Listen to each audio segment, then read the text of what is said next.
What's up, nerds? What's up, nerds? Goz Master here with another Magic the Gathering puzzle quest. Today's quest, Lord Windgrace Bondo. We're going to get a new tricolor Planeswalker for only $29.99 American USD dollars. Look at that. This is the cheapest Planeswalker, tricolor at least, that we've had in the history of the game. So WEBCORE, as always, thank you very much for giving me access to this Planeswalker to be able to spotlight, to feature, to review for the fine folks watching at home or mobile and on your trike to ride to drop your kids off at school. I don't know where you are. Wherever you are, my friend, probably sitting on the bowl. Wherever you are, I want you to know I appreciate you. All right, so with that said, what do we get for opening the tricolor walker? We get 50 gold, 25,000 runes, 120 crystals, pink, not crystals, but jewels, 50 crystals, whatever. You get a green pack, a red pack, and a blue pack. So there you go, $29.99 American USD dollars. Let's take a look at the walker himself. Oh, okay, Natalie, you think you're ready to get this paw work? Well, then let's get it in there, you know what I'm saying? Yeah, what's up? What's up now? No, don't ball up now. Keep that same energy. All right, so with this walker, we have no passive abilities, which is fine. You got black, red, and green as your color set. You've got 117 life total, so that's solid. You've got his tricolor abilities, and let's jump right to the mana gains. You have 4, 4, and 3 to red, or black, red, and green respectively, and then -2 to both white and blue. This is the exact same color setup as Bolas 3 as well, or Bolas, what is it, Dragon God? No, God, yeah, Dragon God. And then same as Dakkon. So you've got the trifecta now. You have all your colors covered between those three tricolor walkers. Those are the only ones you should get. All right, well, let's see. Let's actually take a look at his abilities and we'll figure that out. All right, so his first ability is for 5 loyalty, so very similar to Karn for the first ability. One of the Titans. Draw a card. If that card is a land card, convert 5 gems to red. Activate black 3, draw a card, it gains 5 mana. So, some incentive to run some lands and get some conversion. You definitely want some conversion in the deck. We'll talk about that here in a second.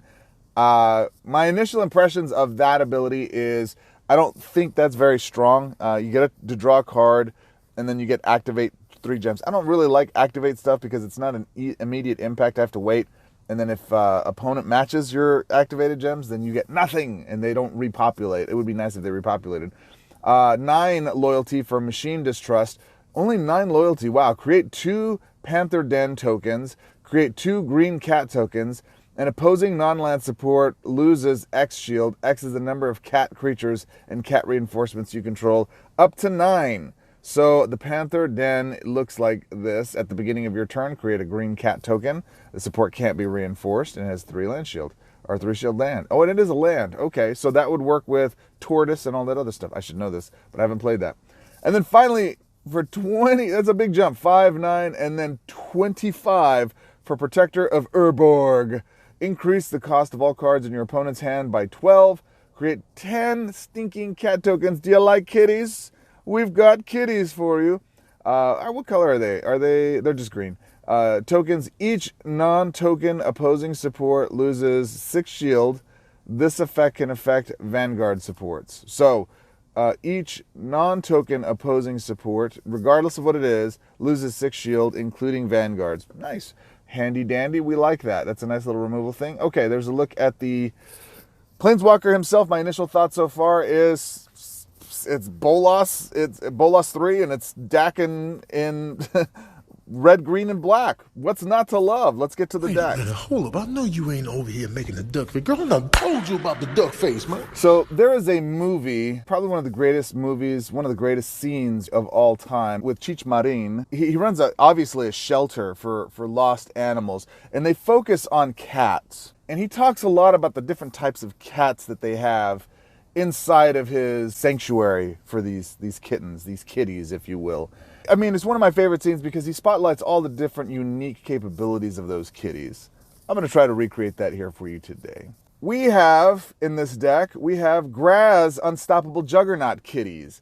These kitties are going to be able to have a base power of 5/3. They cannot block with reach or anything like that, but they will have stronger kitties in here. Yes? Alchemist Gambit. If you want to hit those kitties twice, this is what's going to allow you to do that and take an extra swap at those kitties to be able to make a gun.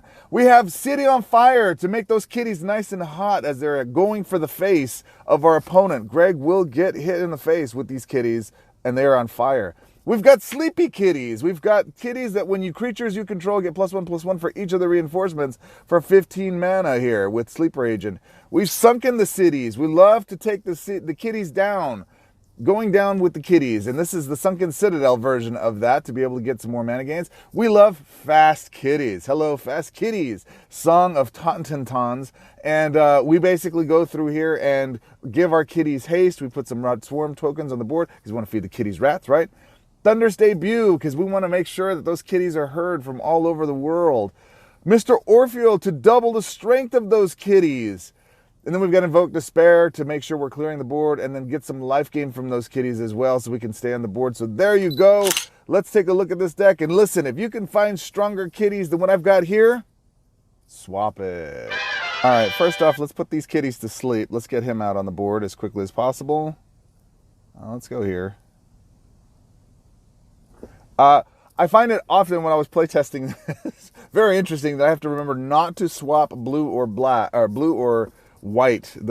I've played so much of that in my color schemes and everything that I do that it's hard to not do that. Now remember, what's very interesting here is your weakest color is green. You would think that green is your strongest, but it's not. Black and red are actually the ones you want to try to match. So in this instance here, your natural innate reaction would go green, but you really should go red instead, Fred. And set them up for a green-black match that, of course, is going to get a 5 swap, and of course it's going to fill their hand up with Greg's just immaculate conception of gem conversion. Running 7s on the board.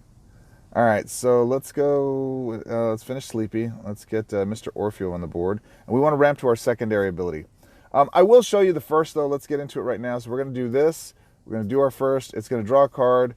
No land, so we're going to not get any conversion, but we will have these little tokens that when you tap them, you see it makes my face light up. Oh, the kitty's face lighting up is so cute. All right, we want to get Graz on the board too as quickly as possible, so let's go ahead and get that out. Let's go here. Boom. It's a nice drop. Yes, thank you. All right, so we want to make sure we have cards space in hand, so let's ditch that, and we don't need Invoke right now. We will power up that. Let's go ahead and go here. Boom. Gives me a Thunderous with 5 mana and another Graz with 5. We don't need it. Let's not go because we can't, frankly. We want to get up to our secondary ability as quickly as possible now to demonstrate that. So if you need some draw, if you're a little behind, that first ability can help you out with that. If the board's empty, you don't have anything opposing you, you can obviously take the time to do it. It's a good thing we got another Graz here, right?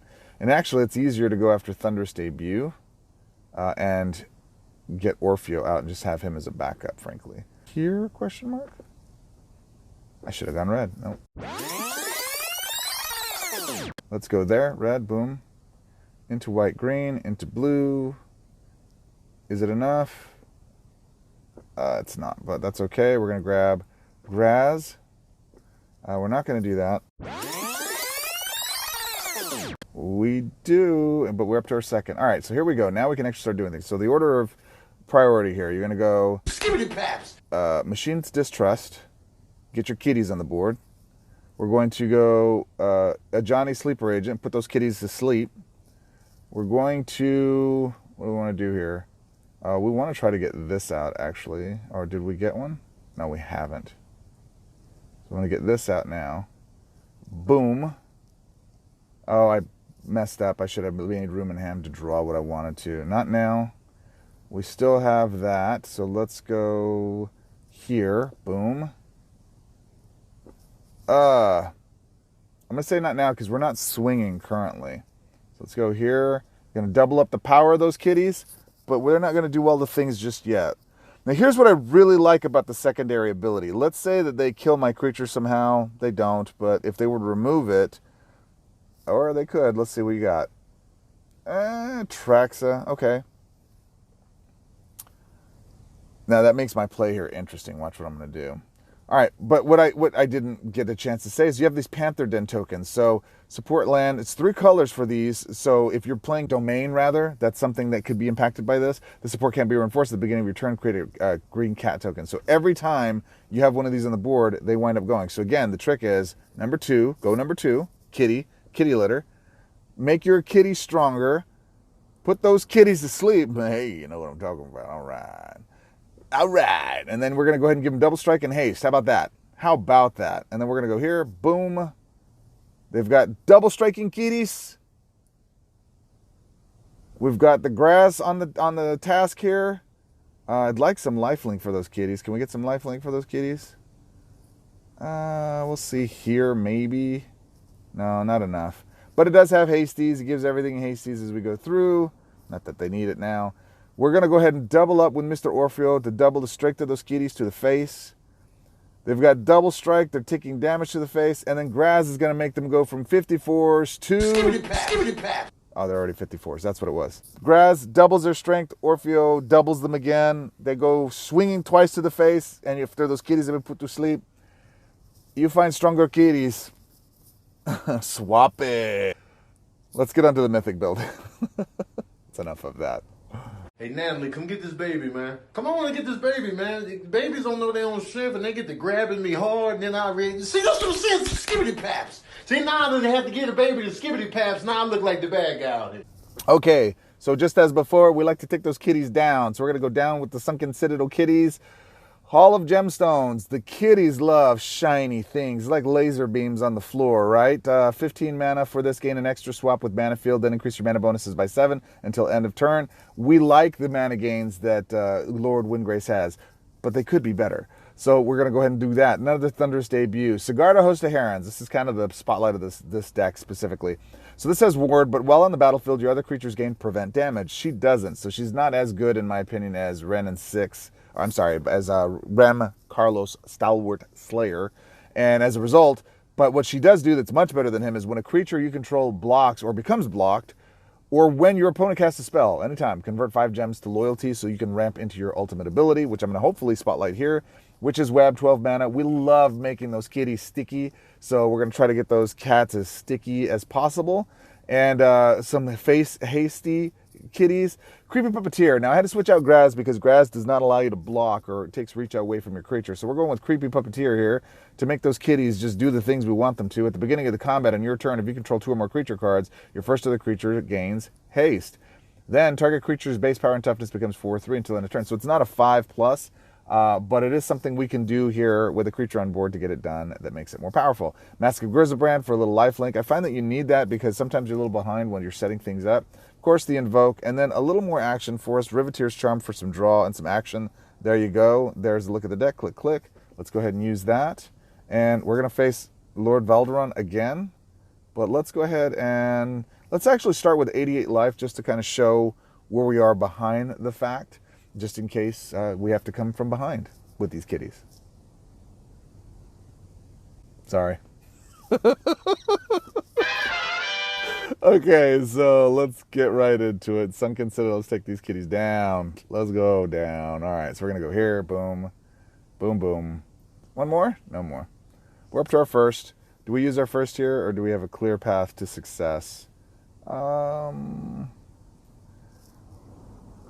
Tyver's Jubilant Brawlers. This is what we're going to do here.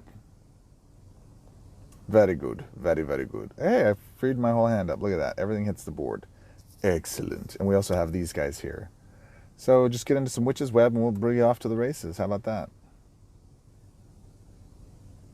Well, that's a heck of a conversion. There we go. They cast a spell so we get some loyalty. Maybe we get to our third right now, yes? No. All right, Witch's Web. Look at that. All right, so we're just going to go ahead and do the thing. Do our secondary ability. Boom, boom. We're going to try to cast this, but we're going to go ahead and give that whatever ability it is just to pump that up. Let's go here. I don't think that's enough. Okay. We're still in our secondary ability. Look at that. 9 versus 25 is a massive difference. A massive, massive difference. Pay attention how many times I'm going to be able to do my second versus my third. As you can see in the previous version, I mean, I could do my second now again, but I really want to get into my third, so let's do this. And let's go ahead and do this. Oh, he's got reach there. That's fun. Be nice if those things were permanent, but we're going to put permanent reach on him here. So that sticks. And Death Touch. Now, oh, you should see how much damage they're taking, yes? All right, cast a creature with haste. Come on. Without menace. Okay, Vorinclex. Hey, I'll take Vorinclex. That's fine. That's fine. I could do my secondary ability again, but no, I can't because I'm trying to get to my third. All right, so hopefully we'll be able to do that this turn. I don't want to destroy the creature. I want to actually attack it. You're really saving your Invokes and your Riveteers. I probably have overkill with 2 of them. I just ran into a deck where I could not draw into my Invoke in time and have it with enough mana to be able to take out a Phyrexian Vindicator, and I wound up losing. So, guys, the prevent damage stuff is a real thing you need to be aware of. Let's confirm this. Let's go with Creepy Puppeteer here. Let's not destroy the support? Question mark. Let's go ahead and hit my dude here. So it goes from 17. Now, here's what's interesting. He's going to attack 76 minus... Oh, well, he did it. But it's 76 minus 17, but it's not because he got all the way up to 29, right?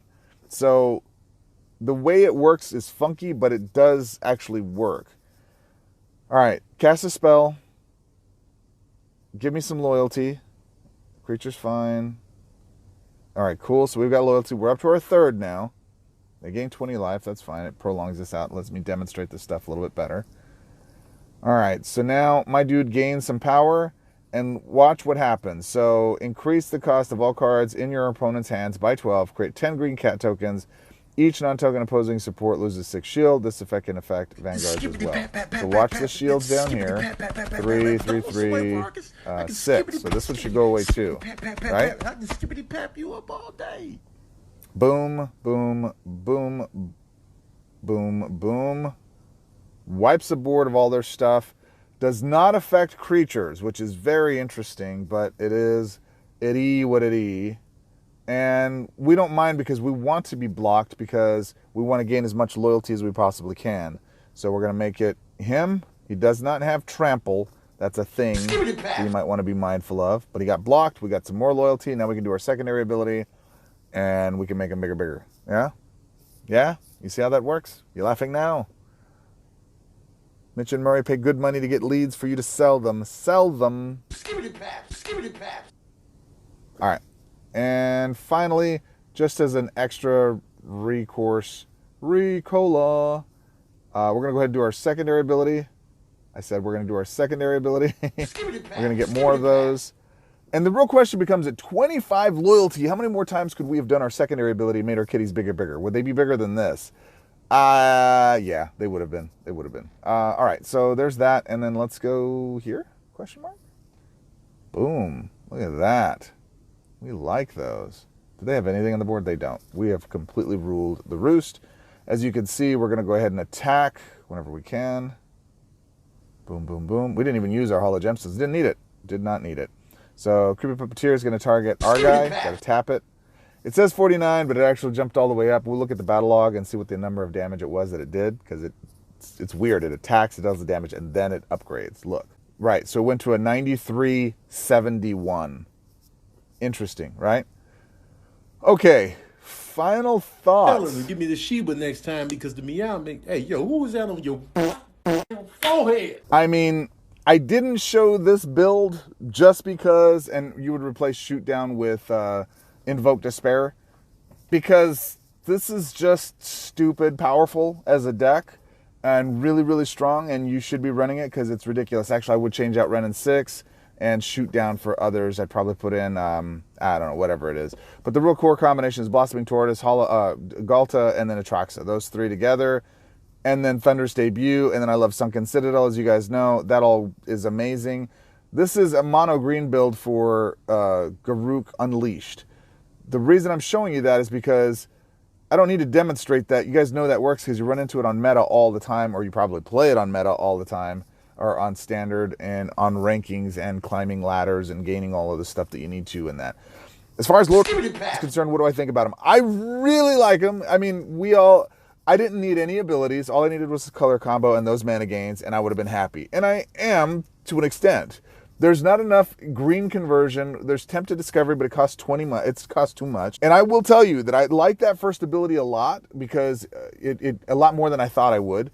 It allows me to get into some situations where I'm able to draw into the cards I need if I'm a little behind and I need to get caught up from behind. It's nice that it impacts your hand right away. You draw a card, it gains 5 mana, great. And then you have the potential to draw 3 more, frankly, if you focus on some black conversion as well. that might make a big difference for you to get done better and smoother and more applicable. But it's a good first solid ability. Nowhere near as good as Rawl or Karn, but in the same vicinity as Bolas 3 and some of those guys. His secondary ability. It's really all about his secondary ability. You love kitty cats. I love kitty cats. I love playing with cats. Create 2 Panther Dens. This one right here is just amazing. For 9 loyalty, you're spamming the tar out of that thing every single turn you can. Even without loyalty conversion. So if you don't have Host of Herons, there isn't much loyalty conversion in these colors. That's one of the downsides. Like I was saying before, it's not white. White has Faithbound Judge. Could you imagine Faithbound Judge in this guy? You'd be running amok all the time. You'd be destroying the board. But because we don't have that level of loyalty gain and loyalty conversion, that makes it difficult. Now, one thing I did not spotlight that it's kind of an obvious one with this is seed. Seed gems and seed supports and lands are a no-brainer. And I didn't even test that because they work. And I'm assuming my colleagues will be spotlighting something that takes full advantage of seed and all that other stuff. That's fine. I wanted to spotlight something that just kind of was fun. It was fun to play with the kitties. I don't really like tokens, as you guys know, but these get out of control fairly quickly. There have been a lot of situations where I'm playing and playtesting with this where they wipe the board, but because those Panther Den tokens are on the board and I just keep stacking them every single chance I can, I'm getting 4, 6, 8, 12 cat tokens, kitty power on the board at the start of the turn, just cuz. And if I have some haste in place, like Tyvar, I think is best, versus the Song of Tauntaunt, that works way better. So again, that secondary ability, it's what it's all about. And if you like playing with tokens and token stacks and creatures that buff up, that's great. This is it. You're going to be happy. That third costs too much. If it was 18, it would be more feasible. I'd use it a lot more. And it's not overpowered in and of its own. So again, you're destroying all the supports on the board, which is great, but you're not.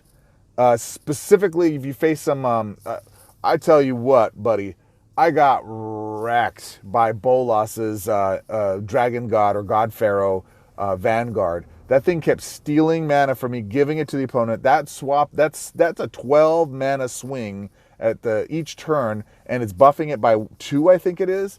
That thing got up to like 12 shield, and I could not get to my third fast enough in order to be able to take it down. So although it's very helpful early mid-game, you're not playing this early mid-game. That third is not impacting the early mid-game. It's mid to late game, at best mid to late game, if you've got a cascade like Greg. And then by then, you might be too late. Notice that I had to use Host of Herons to ramp into my third in order to make that trigger early enough to get those things off the board. There was already one at 6 shield. Had it been any higher, if they cast another support on that, it wouldn't have gotten rid of it. And so they would have continued to get the benefits of it. Most supports that are on the board, I'm not worried about. Vanguards are really where it's at. Vanguards are stupid powerful. Actually, what's interesting about the meta right now is that back in my day, back in the earlier days with like the Omnis and all of the loops and stuff like that, spells really were the crux of that. I got to tell you right now, in Standard at least, supports are the most important and powerful thing. In fact, when I'm testing anything I'm building, it starts with the supports. I go look at what supports are available to me, and then I start building based off of those. And then I put creatures in to make the difference. It's very interesting where we are right now. So again, Protector of the Urborg, too costly. It's way too expensive. And currently, as the meta is right now, we don't have enough loyalty gain for us to be able to spam that, because that would be a lot of fun. We'll just do it every turn, right? All the loyalty gain is in white. So there you go, my friends. Those are my thoughts on that. Where would I rank Lord Windgrace? It is an S tier Planeswalker. Yes, it is. As if you have none of the cards, even a Pauper build that does the double stuff like Orfeo and some of the others that do that, it gets up there fairly quick. You have to play more removal than I played. That wasn't an optimized build. That was just for fun. That was just for showing off the strength of my kitties.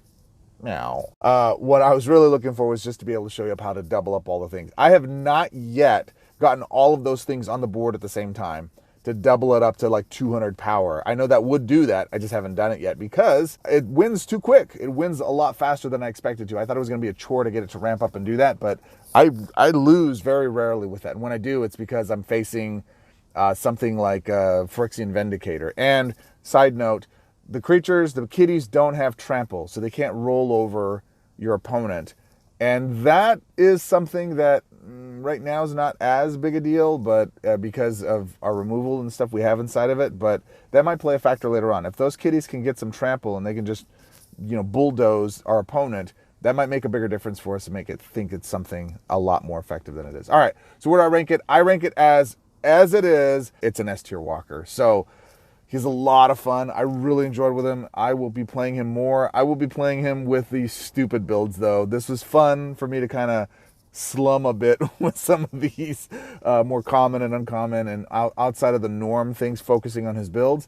My only concern is there's no leader. As soon as we have a cat leader that's in these colors, that really puts Machine's Distrust and Protector of Urborg into a completely different stratosphere. I think that would allow us to do some fantastic things. I even went so far as to try to find some other leaders and then find something that would make these tokens same creature type as those, and there's nothing in standard right now that does. It's a shame. So at any rate, there you go, my friends. I appreciate you. You could be anywhere in the world. You chose to spend this time with me here. Did you already pick up the Lord of the SKIPPITY-PAP? Are you already playing with these kitties? Are you fiddling with them? You nerd, you? If so, let me know. I want to know what your deck builds are. Show me your deck. Get into the Discord. Let me know what you've got built for it. And as always, my friends, comment. You should be in the Discord, dude. Our Discord is so amazing. We have so many great people in there and so much great content and so many good conversations in there. All the support you need to help you build out whatever decks you're looking for. Even if you're already in another coalition, you're not cheating on them. It's an independent group. All of the leaders from, well, not all of the leaders, but a majority of the leaders from the other groups are inside of my Discord. And it's just a great, cool, neutral environment without any pressure to join anybody else's coalition. So you should get in there, dude. It's awesome. And if you're a newer player and if this happens to get spotlighted in WEBCORE's Feature-esque and you're watching this and you're not part of a Discord yet, you should join our server. I did not want to join a Discord when I first started. I thought, another social media. It's not that at all. It's strictly, it's an incredible community that's designed to help you improve your gameplay, get all the questions and answers you need. We really focus in our group about helping not just the vets get the aces they need to go spike an event, but also any new players exactly with their collections to show them what builds to build to focus on based on the cards they have so they can win more, get more resources, and go ultimately collect those prizes. Or if you're a returning player, there are a lot of people coming back who haven't played in quite some time. We're starting to pick it back up. Which cards should I focus on? Which sets should I get? Which cards are chase? I have an entire list that I've made for you of each set that has those lists in there. It's in one of the Discord sections. You can clearly see what it is we do, what works, and what you should be focusing on. With that said, my friends, until our next quest, swords up.